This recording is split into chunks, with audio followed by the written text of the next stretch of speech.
L'objectivité en politique est une vertu. Elle n'empêche pas l'engagement partisan, mais elle implique que cet engagement se fasse en toute connaissance de cause et en conservant son sens critique et donc une capacité de recul face à l'information. Il faut s'éloigner du fanatisme et de l'aveuglement, que cet aveuglement s'exprime vis-à-vis d'un parti ou vis-à-vis d'une personnalité. Il faut reconnaître les faits. Lorsqu'on exprime un choix, et le vote est un choix, alors c'est un choix parmi une série de possibilités, et en le faisant de manière consciente, et en acceptant parfaitement que d'autres fassent un autre choix et raisonnent autrement. La gauche, on l'a constaté ces dernières années, est de moins en moins tolérante à l'opinion d'autrui. Cette intolérance, qu'elle exprime parfois violemment, il ne faut pas imaginer qu'elle est le propre de la gauche et de la gauche uniquement. Si la gauche sur ce plan n'est guère vertueuse, il ne faudrait pas imaginer que la droite le soit davantage. Et si les propos imbéciles peuvent venir de gauche, ils peuvent tout autant venir de droite. Et j'en ai eu un exemple tout à fait récemment.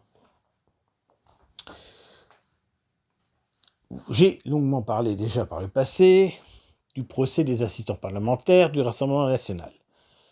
Le procès a eu lieu, le verdict a eu lieu, et Marine Le Pen, notamment, est condamnée à une peine d'inéligibilité de 5 ans.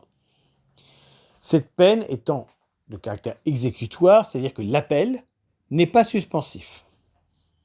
Concrètement, si demain il y a une élection législative partielle, elle ne pourra pas candidater. Le procès en appel aura lieu en janvier et février 2026. À l'issue de ce procès, soit la décision sera comparable à la décision de la première instance, donc une inéligibilité qui empêchera Marine Le Pen d'être candidate à l'élection présidentielle 2027, soit elle aura un verdict plus favorable qui lui permettra peut-être d'être candidate.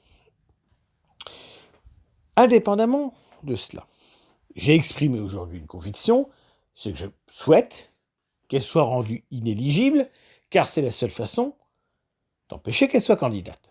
Non pas par un esprit antidémocratique, car les citoyens sont libres de voter pour qui ils veulent, mais simplement parce que je pense que pour les idées que je défends, il est nécessaire d'en finir avec le lebénisme. Qu'on a quand même eu un candidat Le Pen à toutes les élections présidentielles, sauf 1981, depuis 1974, et qu'à un moment donné, il est peut-être temps d'arrêter avec cette machine à perdre. Il s'agit d'une conviction, il ne s'agit pas d'autre chose. Certains ont apprécié mon propos, l'ont mis en exergue, reposté, mais d'autres n'ont pas du tout aimé. Au lieu de matérialiser leur désaccord par des critiques, qui peuvent reposer sur des faits, la plupart des réponses des pro-RN ont été des anathèmes, me qualifiant aussi bien de gauchiste que de mondialiste ou autre. C'est évidemment pas le cas de mon compte X. Il suffit de regarder qui me retweet, qui me suit. Mais on a là, typiquement, un réflexe aveugle de militantisme fanatisé.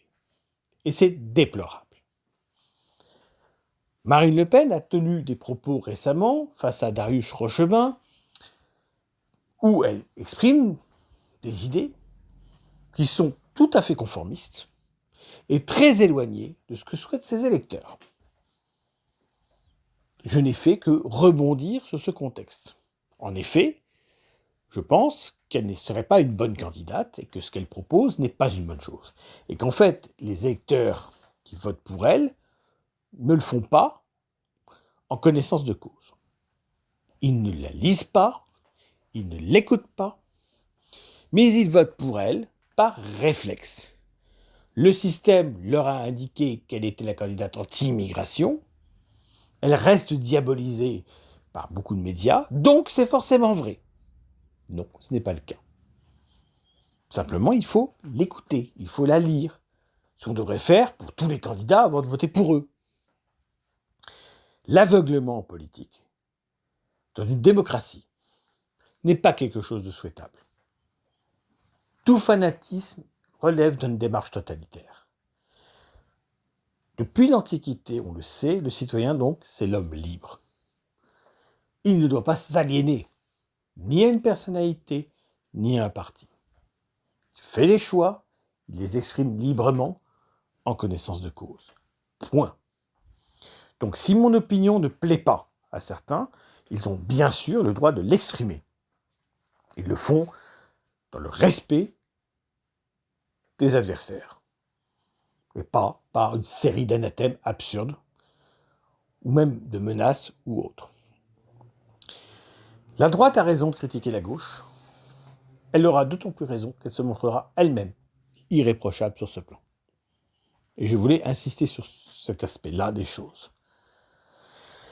On doit débattre dans le respect, dans une forme de bienveillance. Même face à un adversaire déterminé et haineux, on ne doit pas céder à la tentation de faire comme lui. Ça ne veut pas dire qu'il faut être naïf, ça ne veut pas dire qu'il faut s'écraser, mais ça veut dire qu'il faut montrer l'exemple d'une dialectique maîtrisée et d'une conviction assumée de manière saine. Si on ne sait pas défendre ses idées autrement qu'en insultant les autres, alors c'est qu'on défend des idées méprisables ou qu'on ne sait simplement pas de quoi on parle.